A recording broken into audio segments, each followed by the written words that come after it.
Film diawali ketika seorang pria tua terlihat sedang membajak tanah dan menanam benih.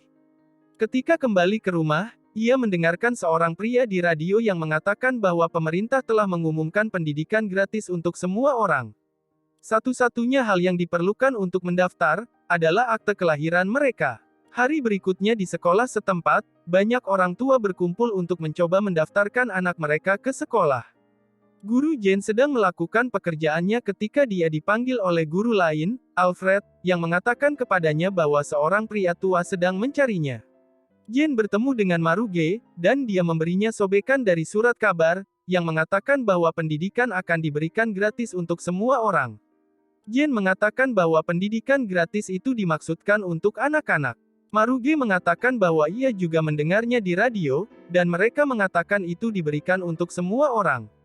Alfred mengatakan bahwa sudah banyak siswa yang ingin bergabung dengan sekolah, dan mereka tidak bisa menerima orang tua yang bahkan tidak bisa berjalan. Hari berikutnya di sekolah, kelas Jane dipenuhi dengan siswa. Alfred memanggilnya keluar, dan melihat Maruge menunggu di luar pintu sekolah. Alfred mengatakan kepadanya, bahwa mereka tidak bisa menerimanya. Dia harus pulang, dan beristirahat dengan tenang. Ungkapan itu tidak terdengar dengan baik di telinga Maruge. Dia bilang dia belum mati. Alfred mengatakan kepadanya, bahwa ia harus memiliki seragam sekolah, yang mencakup pakaian dan sepatu khusus untuk diterima. Tetapi ia tidak memiliki uang untuk membelinya. Alfred membiarkan Jane untuk berurusan dengan orang tua itu. Jane bertanya kepadanya, mengapa dia ingin bergabung dengan sekolah. Dan Maruge menjawab, bahwa dia ingin belajar membaca. Jane meminta maaf padanya, tapi tidak ada yang bisa dia lakukan. Maruge kembali ke rumah, dan menghabiskan waktu dengan ayam tersayangnya. Lalu dia menjualnya, dan menghasilkan uang. Dia menggunakan uang itu untuk membeli seragam sekolah seperti yang diminta Alfred. Maruge memakai kemeja, celana pendek, dan sepatunya, lantas mengunjungi sekolah lagi keesokan harinya. Alfred memanggil Jane sekali lagi, dan dia bertemu Maruge. Jane memberitahu Alfred, bahwa ia adalah seorang pria yang tidak mudah menyerah. Alfred memberitahu Jane, bahwa dia tidak bisa mengasihaninya. Bahkan jika dia berpikir untuk menerima Maruge, dia akan mengalami kesulitan dengan Dewan Pendidikan. Jane mengatakan bahwa Alfred benar.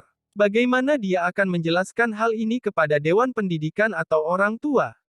Maruge mengatakan bahwa ia akan menjadi murid yang baik, dan akan bekerja sangat keras. Jane memutuskan untuk membiarkan dia masuk, dan membuka pintu untuknya. Jane mengajak Maruge ke kelas, dan memberitahu anak-anak, bahwa mereka memiliki siswa baru yang akan bergabung dengan mereka. Anak-anak tertawa. Jane menyuruh Maruge untuk duduk di belakang, tapi dia bilang dia tidak akan bisa melihat dari belakang sana. Akhirnya Jane membiarkan dia duduk di depan dan mulai mengajar kelas bagaimana menulis huruf. Ketika Maruge kembali ke rumah sore itu, dia mendengar beberapa suara di luar rumahnya, mengatakan kepadanya bahwa sekolah bukan untuk orang tua, dan dia tidak memiliki urusan di sana. Suara-suara itu membawa kembali beberapa kenangan sedih dalam pikirannya, ketika ia masih muda, dan negaranya dikendalikan oleh penguasa Inggris. Maruge kembali ke sekolah keesokan harinya, dan dia duduk di mejanya dengan gadis kecil dan anak laki-laki, Kamau. Jane memanggil Kamau untuk menulis angka 5 di papan tulis, tapi Kamau membutuhkan 2 kali percobaan untuk melakukannya dengan benar. Jane kemudian menyuruh Maruge untuk menulis angka 6, tapi dia tidak bisa mendengarnya dengan baik. Pada waktu istirahat, Maruge duduk di samping, sementara anak-anak bermain. Gadis yang sebangku dengannya mendekati, dan bertanya apakah dia sakit. Maruge mengatakan tidak, itu hanya telinganya yang tidak mendengar dengan baik. Gadis itu mengatakan kepadanya, bahwa dia akan menjadi dokter ketika dia tumbuh dewasa, dan akan menyembuhkan telinganya. Anak-anak kembali ke kelas, dan Alfred datang untuk memeriksa siswa. Ketika ia berjalan ke Maruge, ia mengatakan kepadanya bahwa ia perlu mengasah pensilnya. Maruge bangun untuk melakukannya, dan memori lain datang ke dalam pikirannya. Ketika ia masih muda, orang Inggris telah menyiksanya dengan menusukkan pensil tajam di telinganya. Saat ia kembali untuk mempresentasikan, dia merasa tidak enak badan, dan berjalan keluar kelas. Maruge duduk sendirian, bermain dengan gelangnya. Gadis itu datang mendekat, dan bertanya padanya apa itu. Maruge mengatakan bahwa dia pernah berada di penjara, tapi bukan karena dia melakukan sesuatu yang salah. Dia berada di penjara karena orang kulit putih mencuri tanah mereka, dan ia berjuang untuk kebebasannya. Dia dan anak-anak mengucapkan kata kebebasan, dan itu menarik perhatian para guru. Alfred mengatakan bahwa dia akan menyebabkan masalah di sekolah. Seorang fotografer mendekati sekolah dan mengambil fotonya. Pria di radio mengatakan bahwa rumor telah menyebar tentang seorang pria tua yang bersekolah di sekolah dasar. Hari berikutnya di sekolah, dua anak mulai berkelahi, dan Maruge berjalan di antara mereka untuk memisahkan. Dalam keributan saat itu, seorang perwakilan dari pemerintah mengunjungi sekolah untuk melihat sendiri apakah rumor itu benar. Dia mendapat telepon dari media yang memberitahu dia tentang seorang pria tua belajar di sekolah. Dia tidak senang tentang hal itu, dan bertanya siapa yang mengizinkan Maruge untuk belajar di sana. Jin mengatakan bahwa dialah yang mengizinkannya masuk. Perwakilan itu memberitahu bahwa mereka harus mengusirnya. Dia tidak akan menghabiskan hari lain di sekolah. Jin menelepon suaminya dan meminta bantuannya, tapi tidak banyak yang bisa dia lakukan. Jin mengunjungi sekretaris pendidikan dan menceritakan tentang Maruge.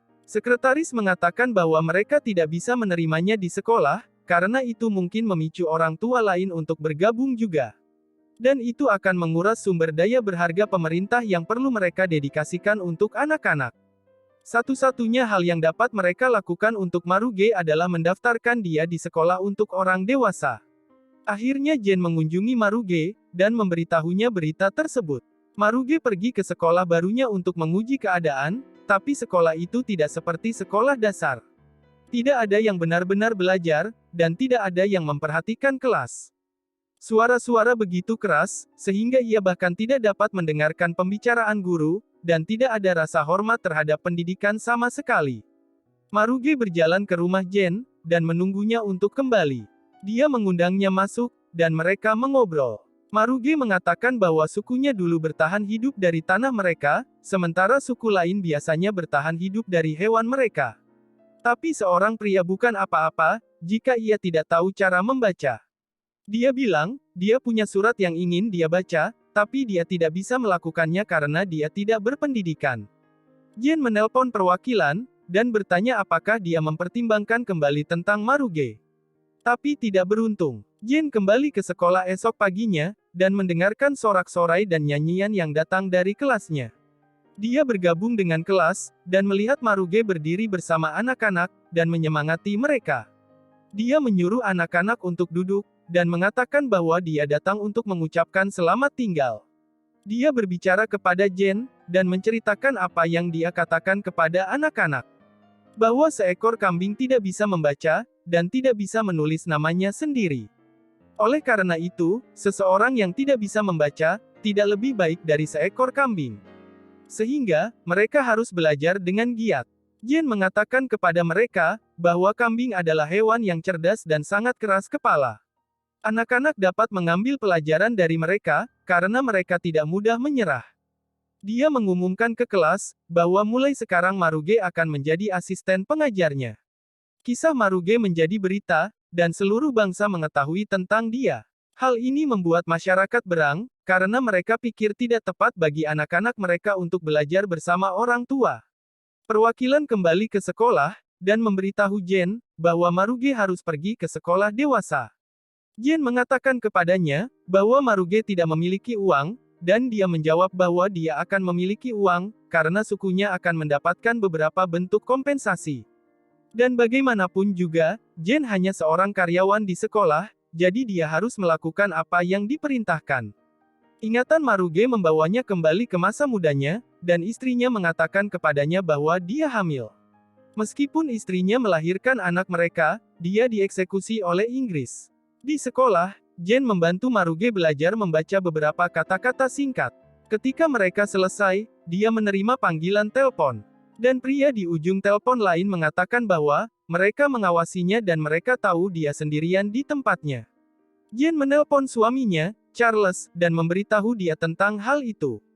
Charles datang kembali di rumah mereka. Pada malam yang sama, ia mendapat panggilan telepon anonim, dan menjelekkan nama istrinya, mengatakan kepadanya bahwa dia telah berselingkuh.